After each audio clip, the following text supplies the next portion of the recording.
आज महात्मा गांधी की पुण्यतिथि है और जयशंकर प्रसाद जी की जयंती। तो उनकी पुण्यतिथि पर हमने जयशंकर प्रसाद जी की राष्ट्रभक्ति से ओतप्रोत रचनाओं की चर्चा की है। और आज के बैठक में जयशंकर प्रसाद जी के गद्य और पद्य, जिसमें देशभक्ति से लबालब भरा हुआ है, वैसी रचनाओं की चर्चा मित्रों के बीच, साहित्य प्रेमियों के बीच और बुद्धिजीवियों के बीच मैंने की है। जयशंकर प्रसाद जी ने ये ऐसे तो जो जितनी भी रचनाएं लिखी जाती हैं वो रचनाएं दो प्रकार की होती है, गद्य में होती है, पद्य में होती है। तो गद्य में भी उनने अनेक रचनाएं लिखी और पद्य में भी उनने मर्मस्पर्शी राष्ट्र प्रेम से युक्त अनेक रचनाएं लिखी। गद्य में उनने क्या कहते हैं कि कहानियाँ, नाटक, निबंध इत्यादि रचनाएं लिखी। पद्य में उनने लहर, आंसू, ऐसी अनेक रचनाएं लिखी।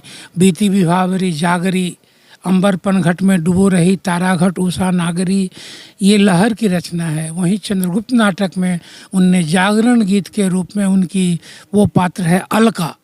अलका कहती है, हिमद्रि तुंग श्रृंग से प्रबुद्ध शुद्ध भारती, स्वयं प्रभा समुज्ज्वला स्वतंत्रता पुकारती, अमर्त वीर पुत्र हो दृढ़ प्रतिज्ञ सोच लो। ऐसे उनने अनेक रचनाएं लिखी और वो गद्य में भी लिखी, पद्य में भी लिखी। उन्होंने नाटक में 13 नाटक लिखे, जिसमें 8 ऐतिहासिक, 3 पौराणिक और 2 चंपू काव्य ये में लिखी, चंपू नाटक। उसमें चंपू होता क्या है कि गद्य और पद्य दोनों ही का मिश्रण जिस पुस्तक में लिखी जाए या जिस पुस्तक में समायोजित की जाए उसको चंपू नाटक कहते हैं।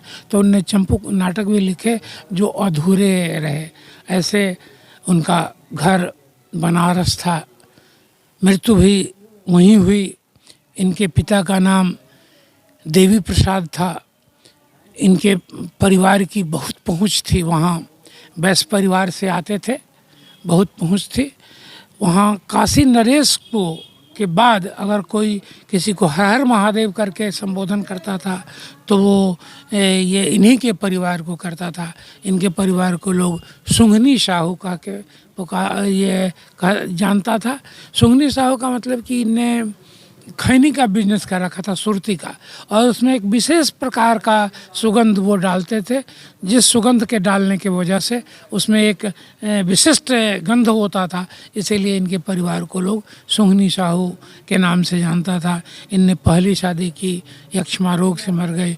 दूसरी शादी की, उसकी भी मृत्यु यक्ष्मा रोग से हो गई और इनकी मृत्यु भी 47 वर्ष की उम्र में यक्ष्मा रोग से ही हुई।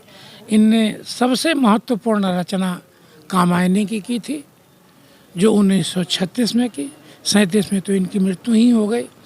तो कामायनी की रचना की, जिसमें नारी तुम केवल श्रद्धा हो, विश्वास रजत नग पगतल में, पीयूष स्रोत सी बहा करो जीवन के सुंदर समतल में, ऐसे अमोघ ये पंक्तियाँ लिखी।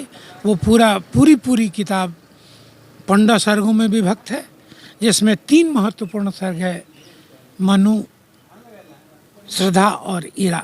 मनु मन से का मतलब है, श्रद्धा इच्छा है और ईरा का अर्थ बुद्धि से है। और यही तीनों सर्ग महत्वपूर्ण है। अंत में अंतिम सर्ग आनंद है, इसमें वासना भी है। ऐसा करके इनने इतनी महत्वपूर्ण ये किताब लिखी कि इस किताब की चर्चा न सिर्फ देश में बल्कि विदेश में भी यह महाकाव्य के रूप में जाना जाता है, महाकाव्य के रूप में पूजित है। न्यूज़ लाइव और दबाएं बेल आइकन हमारे वीडियो सबसे पहले देखने के लिए।